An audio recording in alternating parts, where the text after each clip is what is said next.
41 of Bank to the Future Live. We're here again, and today we're going to be going through, as we come to the end of the year, the review of what happened at Bank to the Future during this extended bear market. So in crypto world, this is our third bear market since Bank to the Future has been around, since we conceptualized our mission in 2010, approximately 1 year after Bitcoin was conceptualized and launched.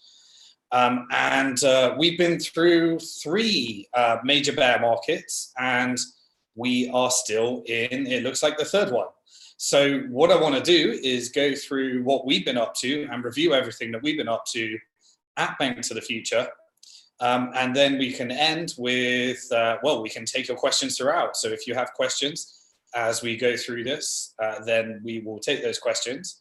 And what we think might be the catalyst for the turnaround of the bear market and drive us into the next wave of crypto growth, because we are certainly still here, certainly still excited about the market and building hard for what comes next. So that's going to be the theme of today. As always, if the show is made by your interactions, we have Famida here moderating. Anytime you have a question that is in flow with what we're discussing, she'll be letting me know, and we can take your questions live, because this is, after all, an Ask Me Anything AMA session. We just create some content to guide the flow of the video. But really, your interaction is invaluable. So a few ways you can do that. Head over to Twitter. We'll be streaming this live on Twitter right now on our @BnkToTheFuture Twitter channel. And if you want to get our attention, use hashtag BFLive, and we'll try and pick out your question. Another thing is you can head over to Telegram. What we have been busy doing in Telegram is we originally got into Telegram as a mechanism for engaging our community during the token sale. So therefore, the Telegram handle is @BF_token. But we're also about to launch, as per request, because a lot of our news gets lost in the Telegram channel around people engaging and asking questions. So we wanted to create an announcement channel with the complete archive of many of the announcements that we've made over the years at Bank to the Future. So if anybody really wants to catch up with some of the things we're discussing in this video, there's going to be a couple of ways you can do that. Firstly, we have, as per the request, created a live roadmap, and I'll show you where you can access that. The live roadmap is where we use a Trello board, and we update you on the things that we're working on for our investors and Bank to the Future community. Also, we're about to launch the Telegram announcements channel so that you can get a live snapshot of everything that we've been up to, so that when we start to enter our crypto bull market, which we believe is going to be coming at some stage, we can take advantage of everything that we've been building. And as new people join the community, then they can catch up on everything that's happened. What we noticed, having been around, is that the crypto markets tend to go through pockets of new adoption based upon coming in and out of bull and bear markets.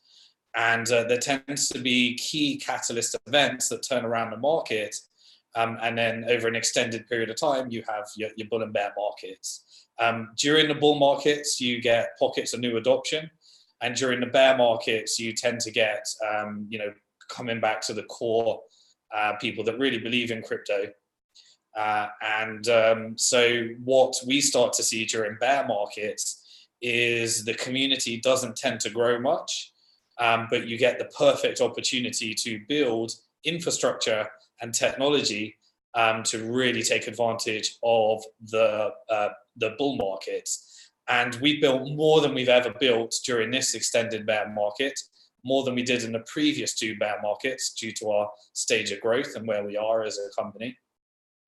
During the next bull markets, we think we're going to be in a really strong position to take advantage of a lot of the technology that we're developing, the new cycles and new trends, and also have everything we need, really, like the Bank to the Future token, the ecosystem all live and ready, and everything that we're looking to really roll out during the next bull market, whenever that arrives.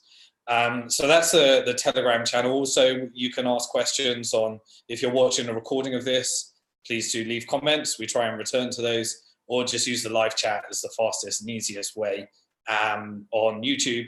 And don't forget to subscribe to this. If you're watching this for the first time, then subscribe to the channel, hit the bell symbol, and YouTube will notify each and every time we go live. So without further ado, let's go through some of the key announcements.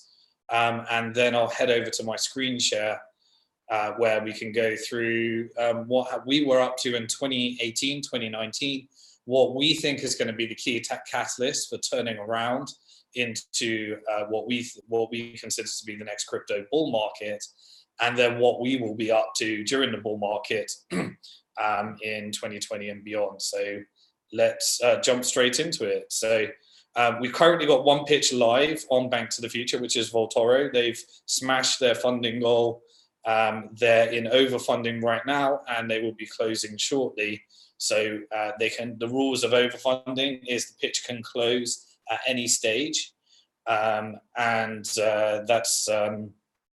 so if you want in, then they have the right to close at any stage, but there's only a few days left on the Voltoro, which is an exchange between Bitcoin and gold. And see previous episodes of Bank to the Future Live, where we interviewed the CEO and the co-founders on previous episodes. One thing that we're gearing up for right now is launching the next phase of growth for the Bank to the Future token, which consists of two things, and we'll dive a bit deeper into these in the next episode, or if we get towards the end, or whatever questions might come up. Next on our public roadmap is launching the rewards and loyalty program, and we're obviously using the Bank to the Future token to reward those that are investing more and investing into the ecosystem. And the more you invest, the more Bank to the Future tokens you'll get, and we'll be using it to reward token holders. And then remember, once they've accumulated a certain amount of Bank to the Future tokens through becoming more frequent investors, through our rewards and loyalty program, which gives us the opportunity to reward all of our most frequent investors, then if they hold a minimum of 10,000 Bank to the Future tokens, they get priority access to all deals. They're incentivized to leave those and stake those to keep that. They are also, anything above 10,000, they can use for paying their secondary market trading fees. And we're going to be launching a new secondary market every 2 weeks, with the exception of the Christmas holidays and New Year's holidays. And getting ready in the new year, around about March, April, to do a much larger launch of our secondary market and come out of beta. So they can use those to pay their secondary market trading fees, stake them to get priority access to deals, and all of the other perks and membership that we've got coming up. And also 2020 is the year that we start to roll out our security token ecosystem. We have been extending the size of our team in the security token space, and we're going to be making our first major announcement at the North American Bitcoin Conference in Miami for our investors that want to learn more about what we're going to be doing to catalyze the security token ecosystem.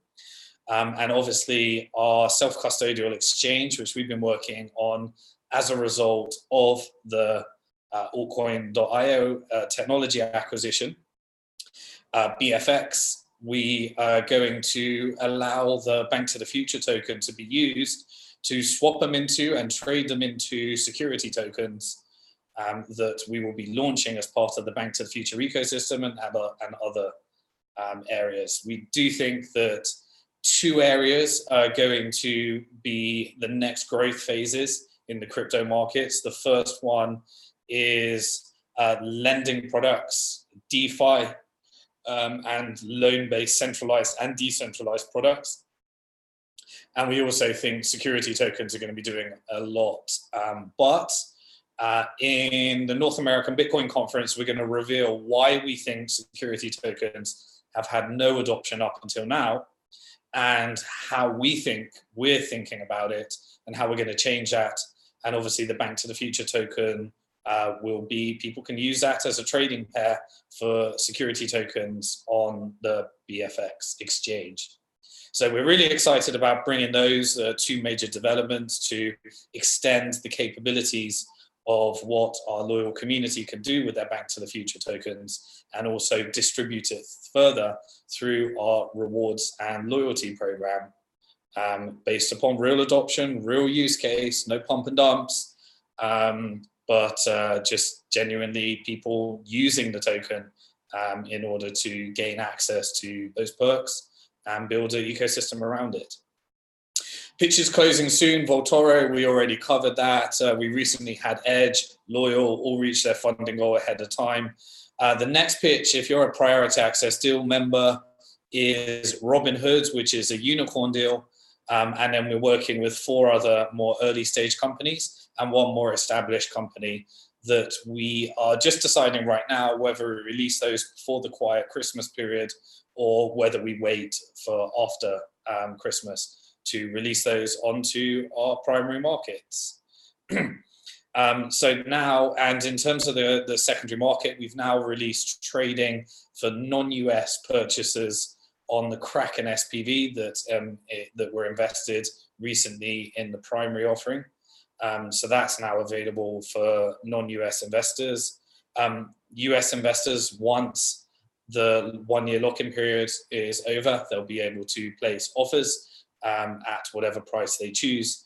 And we've also got the BlockChain.com SPV, the BitPay SPV, the Circle SPV, the Bitfinex SPV, and the Ripple Labs SPV, with more secondary markets coming every couple of weeks. In terms of portfolio news, I'll cover that when we go to the screenshots.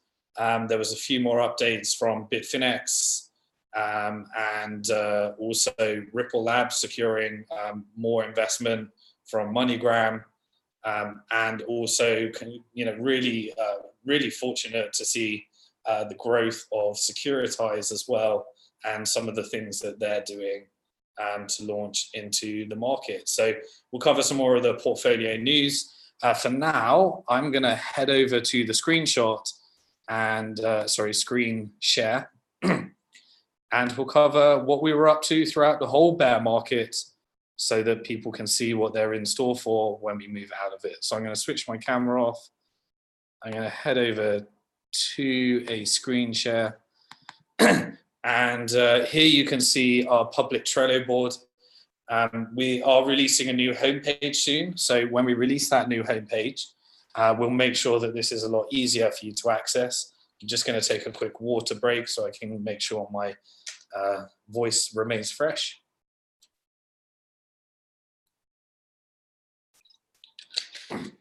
And on the Trello board, you can see everything we were up to in the past, way back from when our mission started in 2010, through to more frequent updates and different things that we did. But what I'm going to do right now is, remember, if you are on Bank to the Future, let me pull it up so you can see where to find this right now before we release the new homepage. If you head over to the bottom and go to the blog section, really we're going to update this and turn it into a news, announcements, update section, because that's what we use it for. But I'm going to go way back to January 2018 and start to go through some of the things that we missed. So we launched the Bank to the Future token right during the crypto bear market. So for those of you that that have probably been around, 2017 was a really spectacular and far too fast growing bull market for both Bitcoin, ICOs, token sales, and many token sales just thought that technology did not need to comply with securities laws. So everyone in the world started launching tokens without considering whether they needed to consider any securities law. And at Bank to the Future, we'd been working in the security space since 2010 when we first started. And we first started lobbying the UK regulators in order to change laws that later led to the Jobs Act when Obama launched the Jobs Act in order to change securities laws in order to support access to capital. That all came from the work that we originally started in the UK. And then Obama took that with the Jobs Act, and then globally things started to change. And then fast forward all the way to 2017, and all of the crypto anarchists, I guess they were, and scammers and all sorts of other people just started to ignore securities laws and think because it's crypto, it doesn't really matter. So in 2017, we had almost the complete disruption of equity because we needed to comply with securities laws and no one else was. So obviously not complying means that you can reach a lot more investors when you let anyone in the world purchase your tokens with no consideration or accountability to anyone. And they were selling in droves, billions and billions of tokens were being sold. In January, so fast forward, we waited till the beginning of the bear market to launch our token. And we completed in January a $30 million pre-sale. Most of the funds were taken in crypto. And fortunately, we're in a position where we're a revenue generating business. So we're not one of those companies that needed to keep selling their crypto at lower and lower prices. And that was based upon the USD price at the time. I think Ethereum, Bitcoin reached a peak of 20,000 and Ethereum reached a peak of approximately 1,300 to 1,400. Obviously, that Bitcoin and Ether will be worth a lot less at today's market price, but we have no fear on that because we are here because we believe that the future of crypto is a lot brighter than what it looks like today, and the world does not know that yet. So there's a big discrepancy in people understanding the value that Bitcoin brings to the market versus people's perception and understanding of it. So we closed the $30 million pre-sale and we launched a campaign to make equity great again. Sorry for you Donald Trump haters, but it seemed like a good idea at the time. We used the slogan about making equity great again because it was really in fit with our understanding of what we knew was coming with compliance and securities. And we went through a period of stage where we had, we'd been working with all the major companies in crypto. We were funding many of the seed rounds, Series A, Series B rounds. And then suddenly no company wanted to sell equity because they could launch their own tokens. And no investors wanted to invest in equity. So Bank to the Future found itself in the midst of massive disruption. Therefore, we created a compliance structure for our investors that were demanding that they want to only purchase things in more liquid securities. More liquid tokens. So we launched a campaign to make equity great again and let people know the value of equity versus tokens, although tokens might seem more liquid, and that's where our investors were demanding us to focus all our attention. So we created a structure where tokens could be sold still in compliance with securities laws. And thankfully, with the exception of Telegram, none of the tokens that we were actually selling with our structure encountered any regulatory issues that we're aware of, including ourselves. But the campaign was Make Equity Great Again because we wanted to educate. We found that we were in a market where this new breed of investor that had never invested in traditional bond markets, stock markets, traditional funds, their first intersection with the investing ecosystem was purchasing an ICO or a cryptocurrency.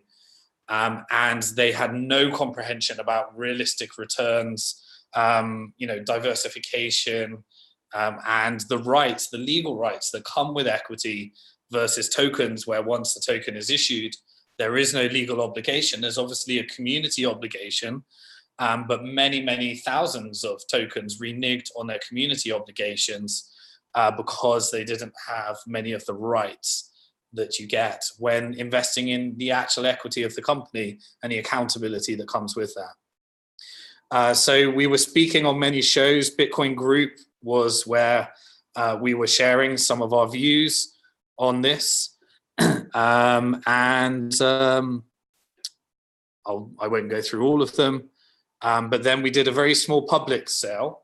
And when we did our public sale, we made sure that it was to whitelisted users only. And this is why we didn't get, up till this date. Obviously, when you're dealing with financial technology, there's lots of challenges when you're dealing with cutting edge, when regulations are trying to catch up with innovation.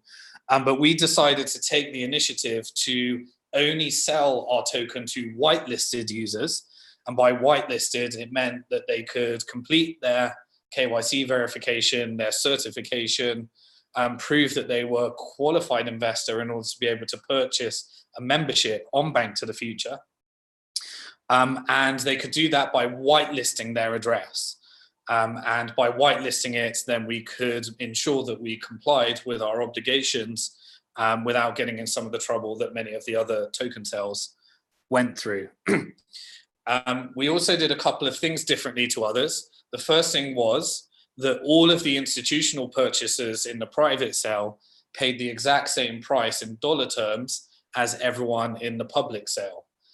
So we didn't have a situation where the institutional VCs could be dumping on retail, and that caused some of the regulatory issues that some of the other token sales, where the early investors were flexing their muscles, purchasing tokens and negotiating deep discounts, and then selling them to retail on the exchange, ending up in a hot potato game because they were selling at different prices. We decided to cut out all of those shenanigans. And as a result, we didn't have, people that were dumping onto the market. Obviously, the token went down with the market after a big pump. We are still at the mercy and forces of the whole cryptocurrency industry. But we didn't have any of those shenanigans as a result of that, which you see in the IEO market right now. We see a lot of this in the IEO markets, institutional investors flexing their muscles, negotiating deep discounts, getting the token issuers to collaborate with exchanges that don't conform to any kind of market manipulation regulations. And then the token holders using all the money to market make, in quotation marks, to control the price so that the institutional investors can get out at the IEO token holders. And then you have that pump and dump cycle. And I'm forecasting big problems with that market. What else do we have? We then started to experience a major Bitcoin crash and some issues around Tether. I think we started to experience at that stage. That was when the peg started to be removed as people started to speculate on whether Tether was backed 1-to-1. And later they had the crypto capital challenge, which unfolded itself throughout the year as well. We completed an audit in February, so we made sure that the token sale was audited as an ERC20 token. And we did a bit of a roadshow across different jurisdictions. We remember being in China during the exchange ban as well, when that all unfolded.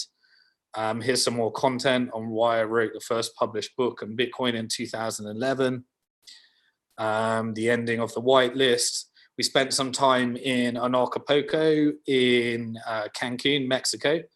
We'll be going to the Satoshi Roundtable. I'll be there in February next year as well to meet all of the CEOs in the industry. This is when we started to speak publicly for the first time at the Ethereum meetup in London around what the security token ecosystem will look like in our perspective as ICOs started to become less favorable. And we started to share way back in February 2018 why the intersection between utility tokens and security tokens, why liquidity, ownership, and shareholder rights were important, and how those are going to intersect. This is before really many people were discussing security tokens. And here's my recording of the talk in Mexico, where I was sharing why Bitcoin is important. And we were going through the SegWit. Jesus, this feels like such a long time ago. The SegWit debates when Bitcoin was going through a scaling debate, very challenging time in Bitcoin's history, leading to hard forks and various different dramas. This is one of my interviews with Tone Vase, where I was discussing the first announcements from the SEC, where we were doing legal reviews. There was lots of lawyers on the show, and I was sharing some of the, the SEC, CFTC, FinCEN's opinions when they actually started to do some of the things that we were forecasting with the ICO market before it. We were also involved in syndicating for the Telegram token sale, a token sale that did, I believe, from my perspective, everything in compliance with securities laws, but a couple of dynamics where the extreme difference in pricing between rounds and also some of the other things, has led to their disputes right now, and we'll see where that goes next. So that was our first priority access deal for Bank to the Future token holders. Now, when we originally launched the Bank to the Future membership program, the first utility was that if you actually hold 10,000 Bank to the Future tokens on your BnkToTheFuture.com account, then you can get priority access to deals and exclusive deals just for those that stake those tokens on our platform. And the Telegram ton deal was one of our very exclusive ones. I think we ended up investing approximately 16, 17 million through our syndicate into the Telegram token sale. And we're still bullish about the future of those tokens that actually have utility and what Telegram can do with that as well. I did a bit of a debate with Roger Ver in Japan as Bitcoin Cash and Bitcoin debate was in the heights, and there was in the midst of that manipulative moment where thousands and thousands of Bitcoins were being pumped into Korean exchanges in order to try and sell down Bitcoin, and several companies were flexing their muscles, purchasing Bitcoin Cash and trying to create a moment where Bitcoin Cash essentially becomes Bitcoin during the heat of the scaling debate. So interesting times. Obviously, Bitmain ended up getting himself in a big problem where they essentially became the Satoshi Nakamoto of Bitcoin, but it was launched by a centralized company, Bitmain, and they were also the purchasers, and there were definitely some kind of coordinated attack trying to fear people into selling their Bitcoin and purchasing Bitcoin Cash. Then things got a bit more tamer over time, where they started to go their separate ways, and we started to get an interesting experiment with whether the whole Bitcoin being more decentralized by having smaller blocks versus bigger blocks, which leads to cheaper transaction fees, and whether we could have this store of value versus digital cash use case. And the whole debate started to unfold, and we started to reach a healthier stage where Bitcoin Cash wasn't necessarily trying to take over Bitcoin. They went on their own path and then started focusing on their own games. This was one of my talks in South Korea at the time, where I gave an overview of at the time, China was really the big Asian market in crypto. But then the government in China, Japan and China were really the main players, and a lot of the token sales were happening in Singapore. But South Korea kind of came out of nowhere, took all of the Chinese liquidity when China started to flip-flop. There's a lot of talk about China and cryptocurrency. Is nothing new. This has been happening way back since 2013.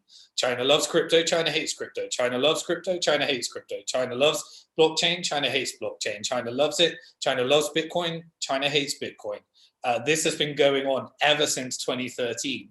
So there's nothing new. I know people will be seeing it for the first time if you joined in 2017. But China's love-hate relationship for Bitcoin and crypto has actually been a constant theme way back since 2013.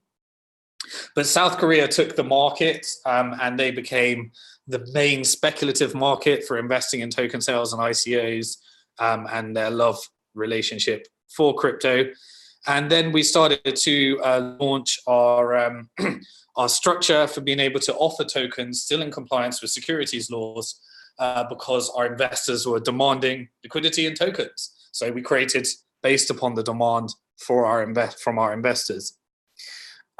We were listed on ETHFinex and Bitfinex, and the token obviously had, the market was still, it was pretty counter-cyclical at this time. The market was going down, but the Bank to the Future token was doing pretty well.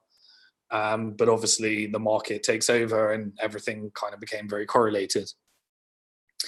I spoke in Hong Kong at the token economy event, Tokenomics, I think it was, and discussing security tokens again, trying to prep people for the trends and what was coming up, but everyone was still talking tokens at this time in ICOs. A little talk I gave on how this is actually going to turn into stable coins are actually going to become a real battle and for currency wars, and also protectionism of the US dollar versus other current countries launching stable coins in order to try and attack some more dominant currencies. More AMA sessions. This was the precursor to Bank to the Future Live, where we started doing AMA sessions. And then in May 2018, we started to see the first signs of equity coming back again. This is when we reintroduced all the new investors that were investing in tokens, that there is something called equity, and people started to learn for the first time that tokens weren't equity, and that there is another product that gives you some of the shareholder rights. Chronicled was one of the first deals when we returned to equity as people started to lose their appetites for purchasing tokens. Continued with the AMA sessions. More content on Bitcoin. A public announcement of our strategic partnership with Polymath, who were really one of the first protocols to really start focusing on the security token industry. And they did some really pioneering work in popularizing the term security tokens, and are still very active in the space right now. And we look forward to developing that partnership further, of course. More AMA sessions. And then we did our second security token in July 2018 for lottery.com, which is a revenue share token, somewhat ahead of its time, but raised several million for that. And they're right now paying out their revenue share. For those that invested in that, we developed the BF wallet to allow you to whitelist your security token address, engage in the security token ecosystem through the BF wallet, which is available for iOS and Android, and really start to experiment with integrations with the Securitize protocol, another Bank to the Future portfolio company that we did the equity round for, and launch an integration with both Securitize and lottery.com to go through the complete life cycle. This was our second security token that we've ever done. The first one that we were involved with was the Bitfinex hack equity conversion token. And if you look on YouTube and look up the Bitfinex case study, Bank to the Future, something along those lines, maybe we'll put a link in the description or in the chat, then you can see that the first security token, which was the hack recovery token, which was my most favorite security token because it did something that a traditional product couldn't do. That's exactly how we're thinking about security tokens in 2020 and beyond. An interview I did for some of the Korean community and the China community as well with Huobi and different exchanges, as more and more exchanges started to support listing of the Bank to the Future rewards membership and payments token as a utility token. Then we started to have some of the real bear market started to kick in. So I started to give some commentary on Kaiser report as well, and some different content at the Anarchapulco conference. And then also appearing on the Dollar Vigilante show, trying to give people some trends. This was really Token Market did a 2018 summit. This is when more jurisdictions. So I spoke at the very first government event in 2014, which was at Isle of Man, where the Isle of Man government was looking to support the growth of Bitcoin. But then somewhere around July 2018, we started to see other jurisdictions, Malta, Gibraltar, Switzerland, and many other jurisdictions start to get behind this whole vision. This is where I spoke at the Token Market Summit in 2018. I think this was in Gibraltar. If I remember correctly, I also did a talk in Malta around about the same time, as they started to draft legislation to support the growth of the industry post-ICO land. There's a recording, so you can see around about mid-2018. So really, the theme of this is we were giving our investors what we wanted. We created a compliance structure for selling tokens. We were still remaining true to equity and building demand again for equity, because that was what made a lot of our investors very wealthy. Their cryptocurrency investments in Bitcoin and Ethereum, obviously. We did prior to this, we did some real structured products around Ethereum mining that got many of our investors into Ethereum when it was valued at approximately $1. We were paying out thousands of ETH in dividends every day. And that went to a peak of 1,300. We also did the security token with Bitfinex prior to that, and all equity deals. It was until 2017 that we started to see that disruption. Then we started to launch the staking utility for the Bank to the Future token, and the first use cases of why stake the Bank to the Future tokens on your BnkToTheFuture.com account. We had commentary on all the ETFs. Everyone was focusing on ETFs at the time, still focused on ETFs today. Some of my other interviews that I was doing, getting a lot of interviews. And here's where we launched the BF wallet with our integration with Securitize. It was originally launched as an ETH wallet for security tokens, an integration with Securitize that allowed us to deliver the lottery.com security token. And we launched a live demo video, and we still got plans. We launched it into a Bitcoin wallet, then a Tether wallet. And in 2020, the roadmap is looking at Liquid and various other security, an important part of our security token ecosystem. Not been focusing much development on that right now, but we're looking to expand the team in 2020 to really get more aggressive and push out as part of the ecosystem. Some of the others, interviews and utility tokens sold in compliance with security laws. Bear market getting deeper and deeper, different interviews that I was giving. This is when a lot of the crypto YouTubers started to exit the market, and we started to experience, the diehard, what Trace Mayer calls the hodlers of last resort, and the people that are really involved in the mission, and they continued building the ecosystem. And the YouTube videos started to go down and down as less and less people were involved in it, and we started to really focus more on building. Technical update. So this is publishing our different development roadmaps. We now will do that. This was my talk in Malta, where I shared some of the history. An interview on CNBC, talking about the crypto bear market, more technical updates. So you can really see that we changed our focus to from deals to building at this time, and we're moving up till the end of September 2018 at this point. More interviews, more commentary, new pitches that were going live, and a real focus back on equity again. The demand for equity returned, and the market started to get more realistic. More technical updates, more building. The launching banks that wanted to support the crypto industry, and token investors the new investors that joined in 2017, the ones that were wealthy, starting to diversify some of their wealth into equity. The trend that we've always seen at Bank to the Future, having the largest community of high net worth investors investing in the equity and securities of crypto companies, is we've always seen the major wealth is built during bear markets by those diversifying or looking to invest into a future trend that doesn't exist yet, and holding all the way into the bull markets and getting the trend right. So the very first one was obviously Bitcoin as sound money. The second one for us was cryptocurrency exchanges as they started to become unicorns. But when we were investing in many of those, people didn't see the future in crypto exchanges.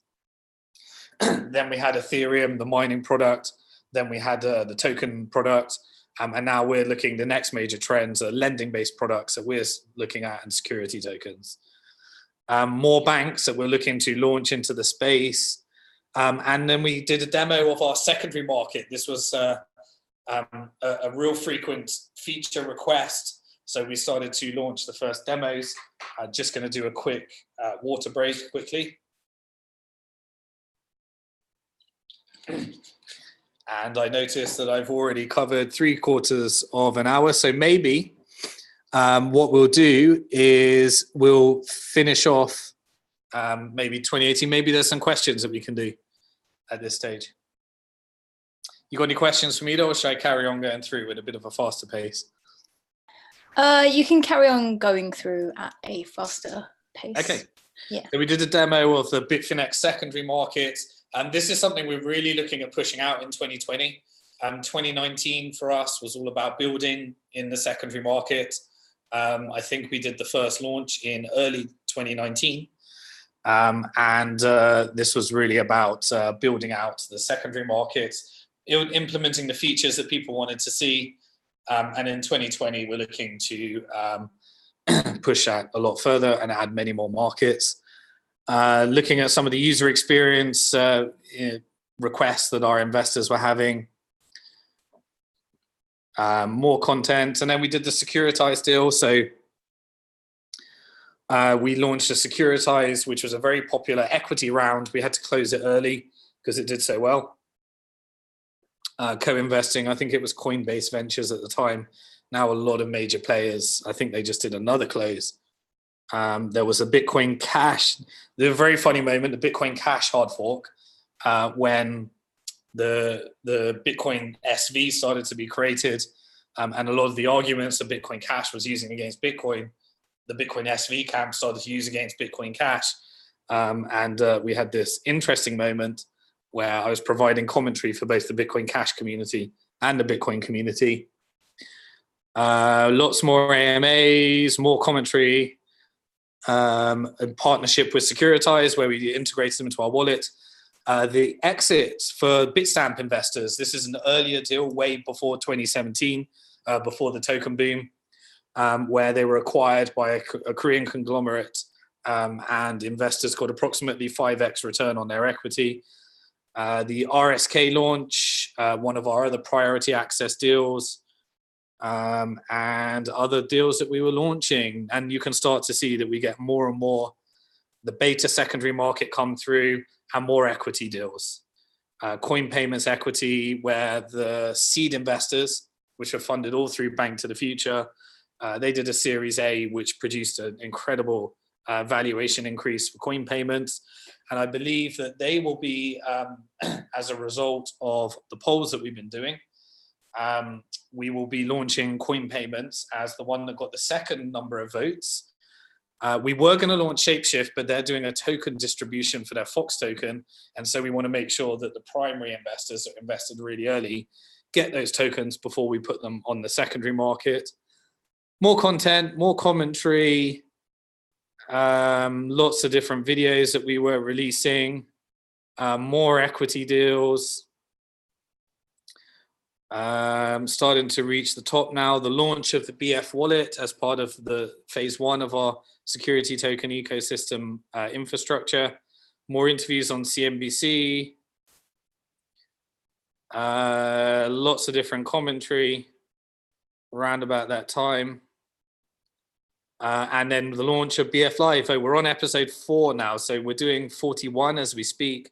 And this is when we started to actually launch BF Live, which we've been doing every week with the exception of one when Google crashed when I was in Malta and we had to cancel it.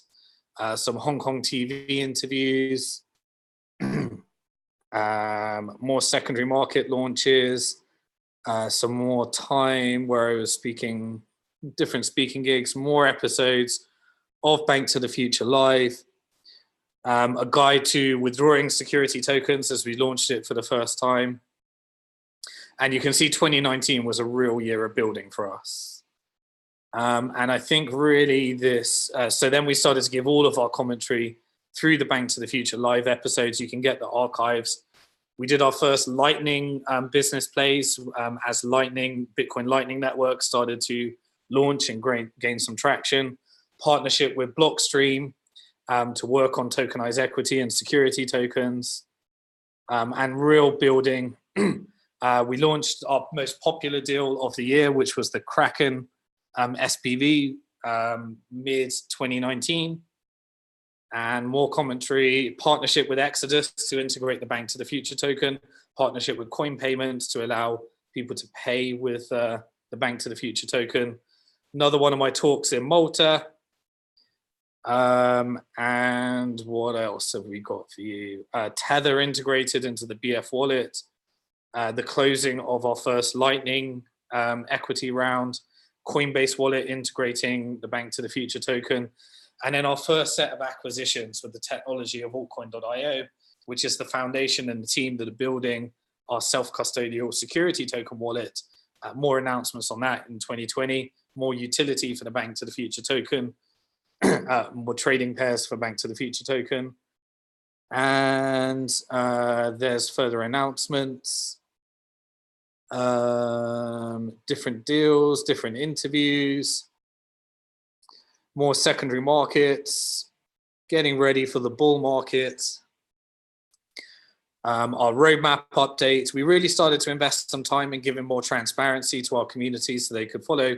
And then our next major product launch, which is the Bank to the Future identity. That's taking the different parts of our verification compliance systems and allowing people to use them in different platforms, which was a real focus for us in 2020, as we allow people to invest in security tokens using their credentials in Bank to the Future. More secondary market launches, more commentary, some updates on our withdrawal processes, more compliance integrations, more deals being launched, more commentary, and us getting better and better at our comms.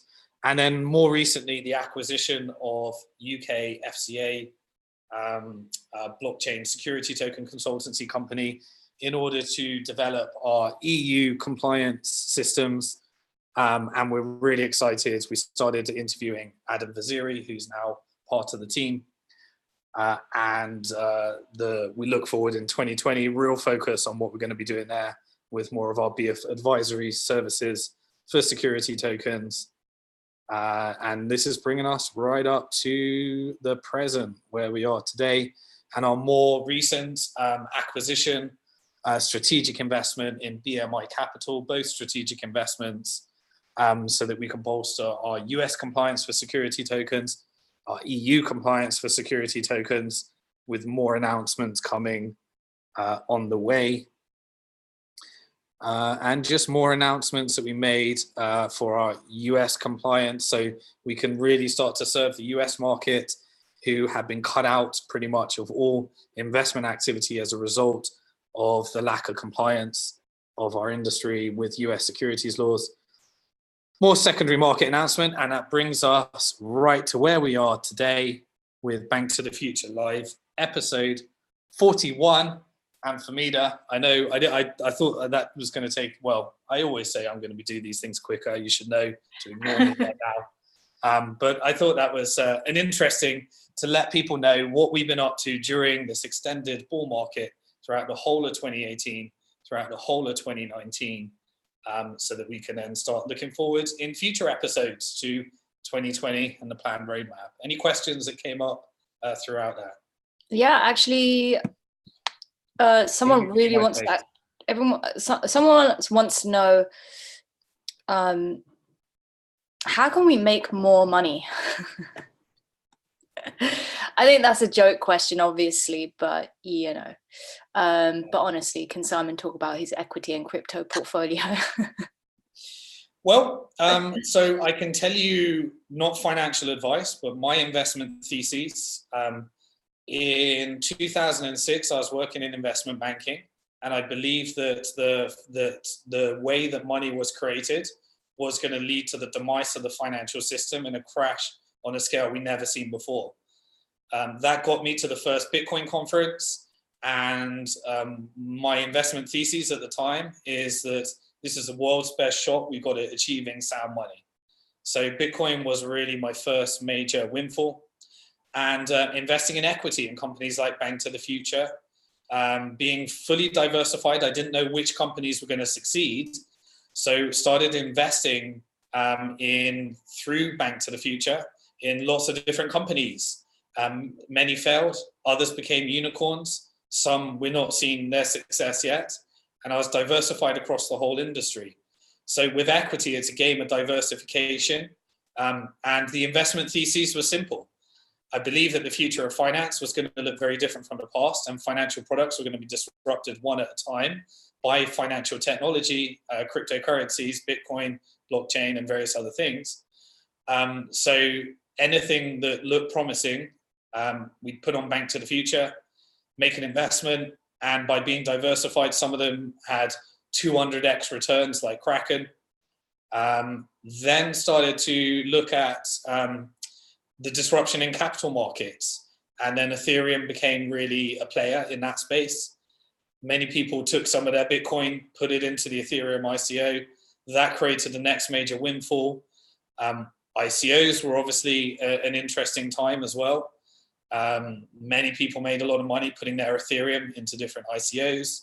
But then depending on whether you got out or what stage you were in. But now I think that there's going to be a set small number of utility tokens that are still here, that are still building. Tokens are going to get rarer and rarer. It's really, the theme of it is investing in trends, being patient, being diversified, and staying all the way through until they can actually manifest. And I think the disruption of this industry is a 5, 10, 15, 20, maybe 30-year cycle. Depending on what age you are,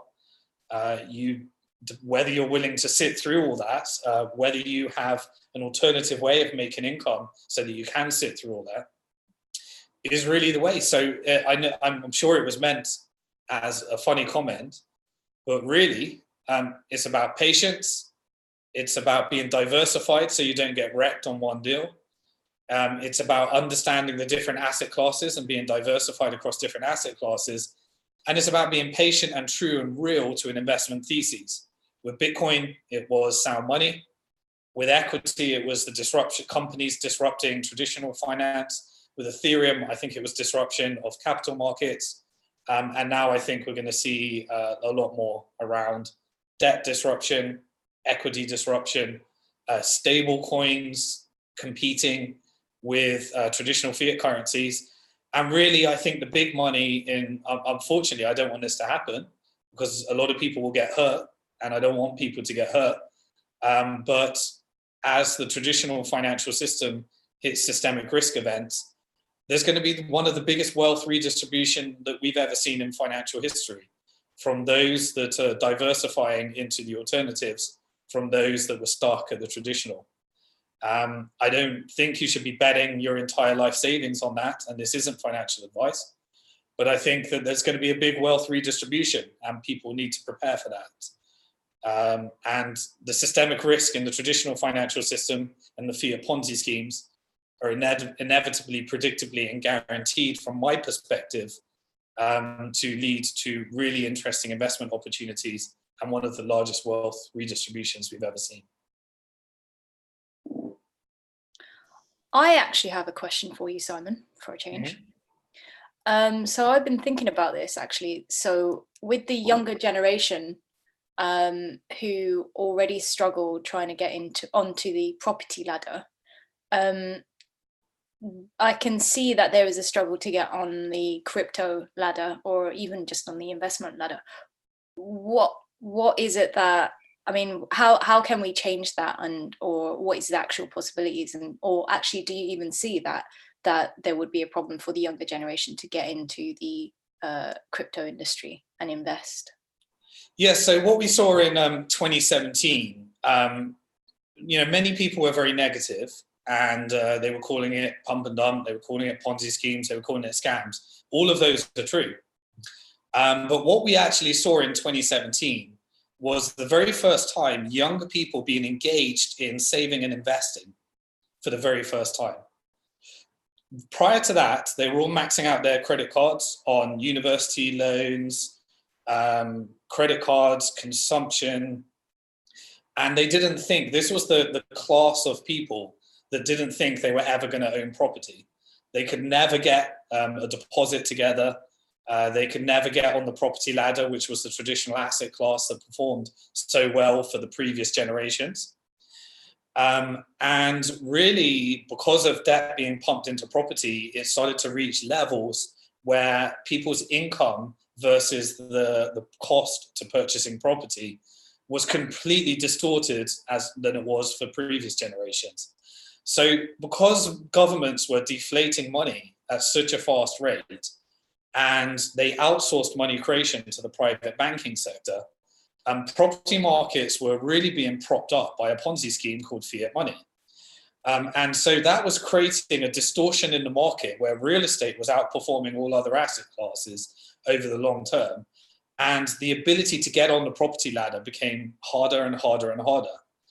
Now, in 2017, it reached a stage where a certain generation was never going to be able to get into the property market unless they made major, major returns and speculated greatly. Now, this generation that were investing in tokens and ICOs and cryptocurrencies, it captured their imagination to the point where they were taking some of their money and investing it in cryptocurrencies. Now, they were never going to buy stocks. They were never going to buy bonds. They weren't buying gold. They weren't buying, some were, obviously, just big generalizations. But what it did is it allowed people to enter at a small amount, and it captured their interest in online, whatever it was, and got them started to think about saving, investing for the first time. Some people became very wealthy. Others wrecked and lost everything. But the point is that the side effect was that young people started thinking about investing, and this became an asset class that got them into thinking about saving and investing over consumption debt and loans.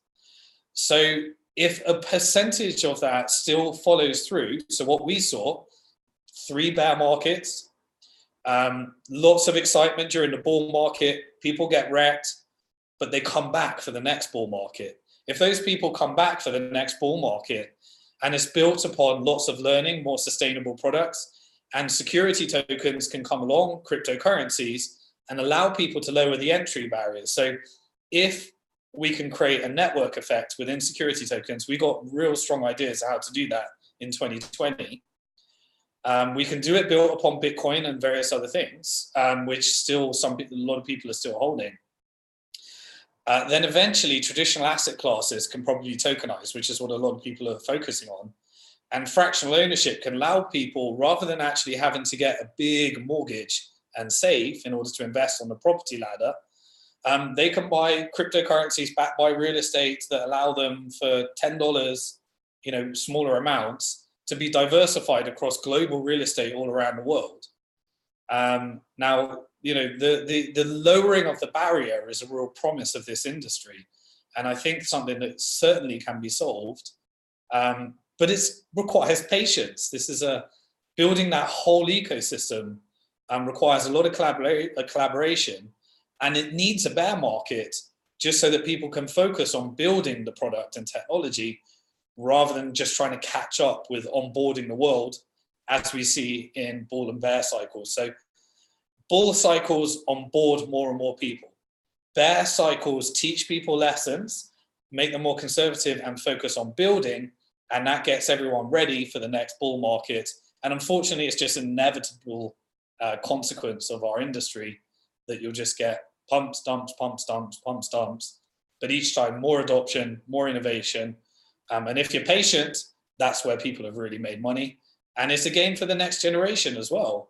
The next generation are more equipped to secure their own crypto assets, secure their own identities. Unfortunately, older generations that were not built, were not brought up with these trends are going to be the ones that are probably struggling to make that transition. But they're going to have to, because it's a fact. You can either try and hold on to the old, or you can accept that these trends are happening. That's a big wealth redistribution. And really, it just depends when people start to believe and when people start to accumulate assets, which side of that cycle they're going to be on. All right, I think we have actually met the mark now, Simon. Awesome. We can get the other questions maybe next week. Okay, well, that's going to do it for episode 41 of Bank to the Future Live, where we shared exactly what we were up to during our third bear market throughout 2018 and 2019. And in future episodes, let's discuss 2020, when and what we're preparing for when the market turns around. We'll have more interviews, years in reviews, as everyone starts to unwind and gets prepared for the holiday seasons, as most of the world celebrate Christmas. If you're not from a country that celebrates Christmas and New Year's, then you will continue as usual. But we tend to see a lot of our investors unwind and things get a bit more quieter. So we look forward to seeing you in the next episode 42. Thanks for Mina for moderating again. Thanks for everybody for joining us. And we'll see you next time on Bank to the Future Live.